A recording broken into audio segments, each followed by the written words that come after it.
middle of it right now. Tell us about what you're most concerned about at this hour. Do trees seem to be the biggest concern, or do we still have some high water areas that you really want to make sure people know about? I think at this point, the immediate concern is trees on major thoroughfares, trees on people and property and other things. So it's probably the wind damage, but that'll shift very quickly in a couple of hours to more of a drain flooding and those kinds of issues. We've not gotten reports in terms of structural flooding at this point, but that doesn't mean that it hadn't happened. Maybe we just hadn't got the calls in, but our people are out there monitoring the bayous. I know a creek near me has risen 5 feet in 2 hours. Now it's got another 5 feet to go before it leaves its bank and starts doing real damage. But I would think the immediate concern is the wind damage and dealing with everything on the roadways. And within a couple of hours, I think this is going to be dealing more with the flooding side of it. And we really can't assess that until the storm moves out.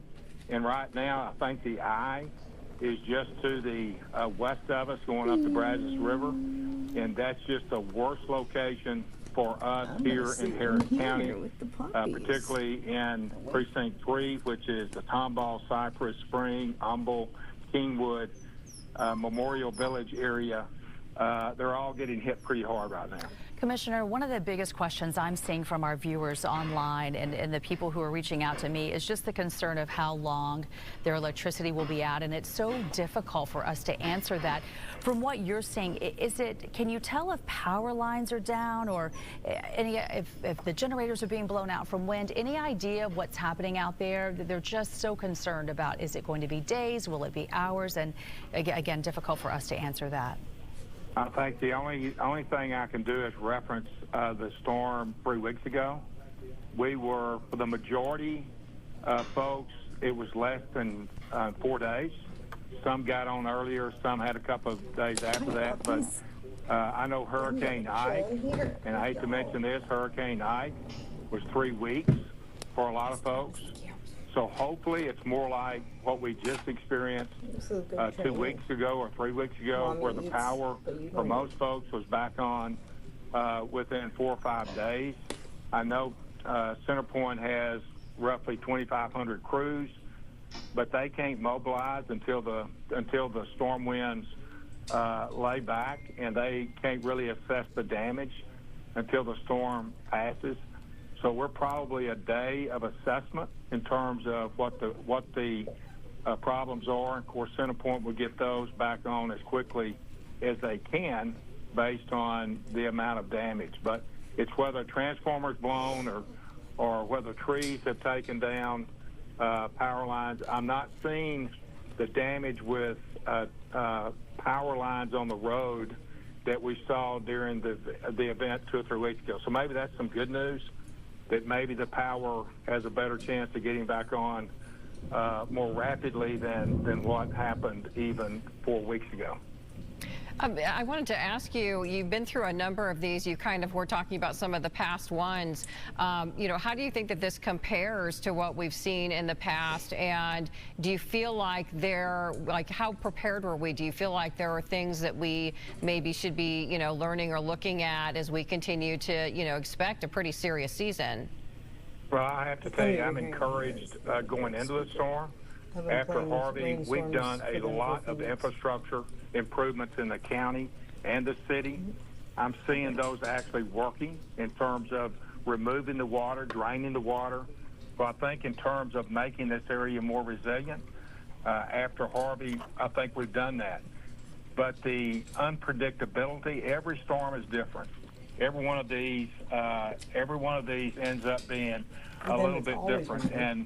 And I don't know that, I can't remember an eye coming up on the west side of Houston quite like this one with the wind. Remember, Ike was on the east side of the county coming up, and we were getting probably less wind. But even the Draco that we had a couple of 3 weeks ago, we've collected enough debris between the city and the county to fill up NRG. And here we go again. Now we're having winds, in some cases, maybe not 100, but sustained winds of 70 will do a lot of damage, hopefully not to the extent that we experienced 3 weeks ago. All right, Commissioner, before we let you go, any last words of advice for our viewers about anything that you want to make sure that they're thinking of right now at this hour? Well, the safest place to be right now is in their home. So I know that we had that unfortunate incident out in Humble, but really is in your car in these circumstances. Please stay out of the weather. If you identify significant issues, it could be flooding, it could be wind damage. Please call in and call the 311 number, and we'll get it. And again, I think just remain in certainly through the early afternoon. Just stay home. All right, there you have it. Harris County Precinct 3 Commissioner Tom Ramsey, valuable time spent with us this morning. Thank you for all your words of advice and of reason and just all that great information. Yeah, I'm glad that they're responding to that very tragic incident where we again have had one man die, a 53-year-old, when the tree fell on his home. You know, we've been talking about the eye of the storm kind of moving towards the Sugar Land area, and that's where our Shelby Rose has been live for us throughout the morning. We want to check in with her now. Shelby, earlier we were seeing you dealing with really strong winds and, of course, vast power outages there. So how are things looking right now? I mean, it's night and day difference, right? We're only seeing like a very light sprinkle. The winds are still coming through, don't get me wrong, but it is certainly a nice break from what Sugar Land has experienced for hours now. I mean, it was torrential with these incredible gusts that were ripping through town center here. But now that it's daylight, we're starting to get a look at what it's left behind. I mean, here's the elephant in the room behind me, just at least one down tree here in the town center area. Now, it looks like it's completely over a car. I kind of got a little bit better look at it, and it really kind of almost missed that SUV right there. Maybe some scratches to the paint job, but definitely something that could have easily crushed that car if that car would have been just a little bit over to the right. But if we swing the camera around, we can also see some more damage that is also in the town center area. You can see all of those trees that are down over there. We've seen a lot of city crews that have been driving around in golf carts, kind of assessing the damage and taking photos, but it is nothing that we're seeing, you know, a high dollar amount of damage, at least in this immediate area. But we also know, aside from the winds and what that did, the rain and just how inundated this area has been all the morning long. We are seeing a lot of flooded roadways, some that are stalling out cars, trees that are overtaking roadways. And so both the Fort Bend County Office of Emergency Management as well as the city of Sugar Land are just really asking people to stay home and stay away from the roads because they are still flooded. And of course, yes, it is a nice break right now. We are only seeing like a little bit of wind and some light rain. People in Sugar Land may think, oh, we're good. Absolutely not. We still have obviously the second half of Hurricane Beryl that is hopefully not going to come in the near immediate future, but definitely is going to come and hit us soon. And so, yeah, we're just going to be standing by and waiting to see what will happen in a little bit. Glad to see that you're getting a break from that, Shelby, because we looked at her earlier. She was really, getting couldn't even stand up. I mean, she really couldn't even keep her footing. Shelby, enjoy the break because we know it's going to. A few times where I thought I was about to blow over. Yeah, you did a few times, right? So enjoy that break because we know it's going to be coming back at you. And we just want to remind for people, when you think about all the serious things that people have going on in their life, maybe they're going through cancer treatments, know that places like MD Anderson are not opening their doors until at least noon today. So check in with your doctor. More than likely, if you're trying to get out and about and you're stressed, thinking that maybe you're going to miss a really important appointment, it may not be happening. So really important to do that. Make sure you reschedule whatever you can to make sure of that. Absolutely. We want to go down to Tom Ziska, who is live for us in Katy. We understand the last time we were talking to Mike, Tom, he was saying Katy was actually getting hit pretty hard. So we're curious to see how things are looking and feeling out there for you right now. Heather, Melissa, good morning to you. So we have that relative calm of the I don't want to say we're in the eye of whatever Beryl is, but we're certainly close to it. So it's breezy, but not like it was and has been for much of the area that's been affected by this storm. By the way, I'm a much bigger person than Shelby, so I'm not going to get blown away. I don't know if that's a good thing or a bad thing, but today I'm going to take it. By the way, photographer Tori, also, we're going to be okay. So driving here, just echoing what Centerpoint has been telling, a lot of the power on this west side is out. No big shocker there, that 1.1+ million people and customers out of power. I saw a couple of pockets driving up from the Richmond Fulshire area to here that had power, but most of it is out. Most of the damage is wind damage, and not serious so far. Lots of trees, lots of fences, branches over the road. So if you do venture out, that's the Harris County Sheriff's Office. There's a collection of deputies just around the corner. They're being prepared to be deployed. So they were just saying hi, by the way. But anyway, some of that minor wind damage in the scheme of things, maybe some roofs, some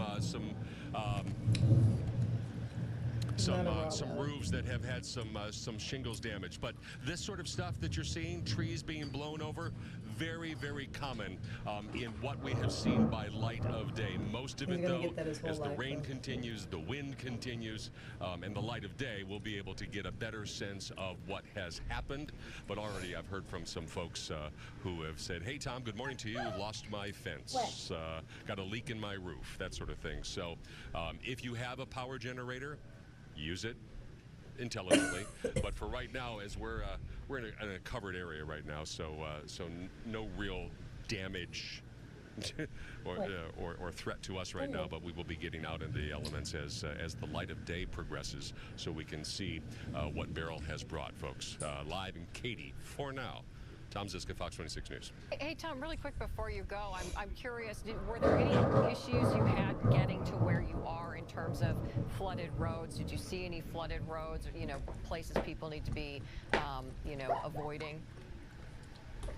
No. So there was ponding on the roads, and you just needed to be aware and drive slowly. I drove slowly and had my hazard lights on. There weren't a lot of people intelligently out on the roads, just folks like us. But that was really the only collection of water that I saw. Now, I saw a lot of ditches and some reservoirs out here that are getting full, but not dangerously so at this point. Folks like George Bush Park, people mentioned that last night when I was at work.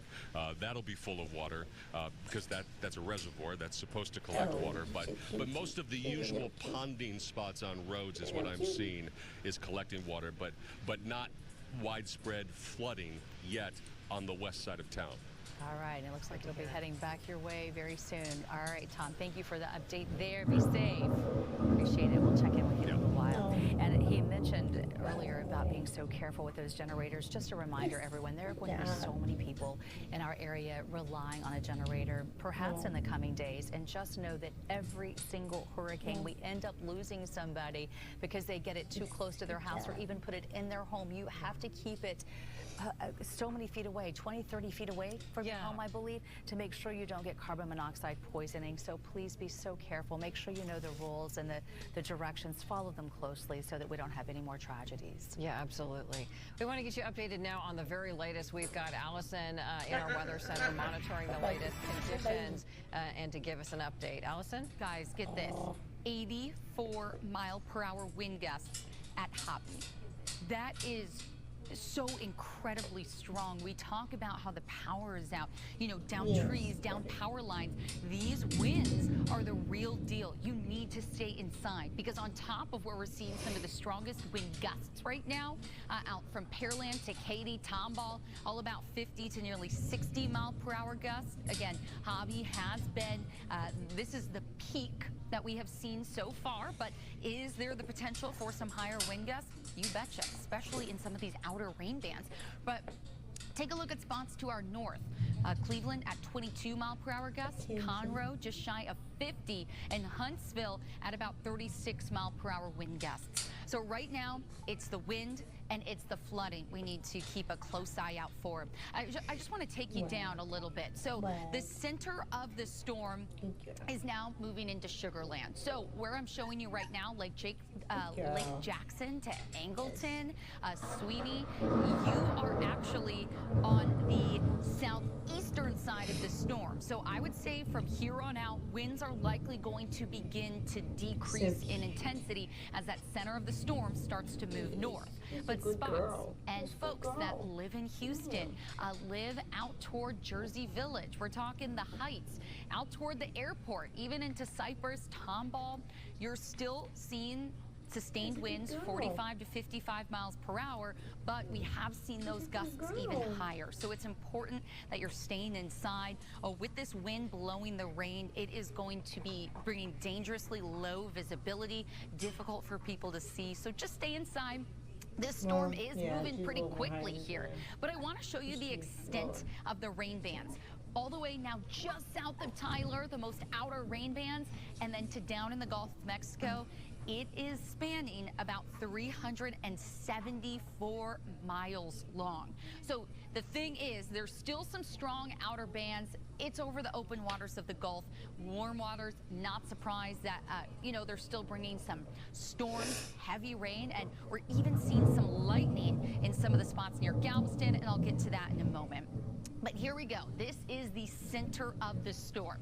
Not well defined at all, really, but you can see extending from Eagle Lake and then likely to Sugar Land. So folks in between Needville to Pleak, maybe you're going to be seeing some light rain, but all in all, the winds will be really low. But where we're seeing some of the strongest winds, like we mentioned out at the Hobby, and the heaviest rain, it's going to be this band right here, just on the edge of the eye.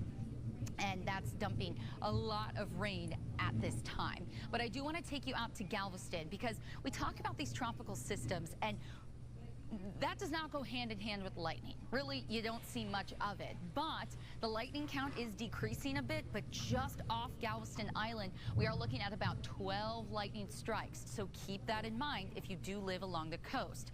But let's take you out to Katy. Actually seeing a bit of a lull in that heavy rain. If anything, it's moving toward Brookshire and points north. Sealy also seeing just some very light rain.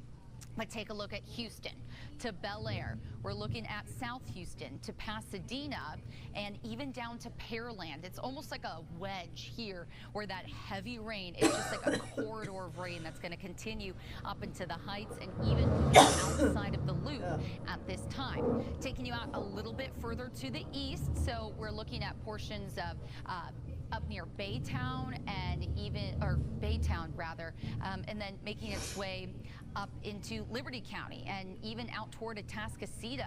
That heavy rain setting up over Spring toward the Woodlands, Tomball, actually Cypress, and likely over into Bridgeland. You're probably going to be seeing the rain decrease just a bit as the center of the storm is just off to your south. A bit closer to I-10, but still, it looks like that heavy stuff will be off to your north and east, taking you up to Splendora. We have Roman Forest, Cleveland, heading out on 5969 there. And don't want to forget about Conroe, because here you go. That heavy rain is already moving in. And honestly, we're starting to see some reports of flooding in portions of northern Harris County. And so that trend is going to continue, points off to the north. So the heavy rain likely moving into Willis, Montgomery, I'd say within the next 5 to 10 minutes as these outer rain bands are moving pretty quickly. And then in the most northern portion of our viewing area, Huntsville to Trinity and even Cold Spring, we are looking at moderate to light rain, but you can see what's just off to your south, these bands of the very heavy rain, with rain falling at a rate of 2 to 4 inches per hour, meaning flooding is going to be likely. So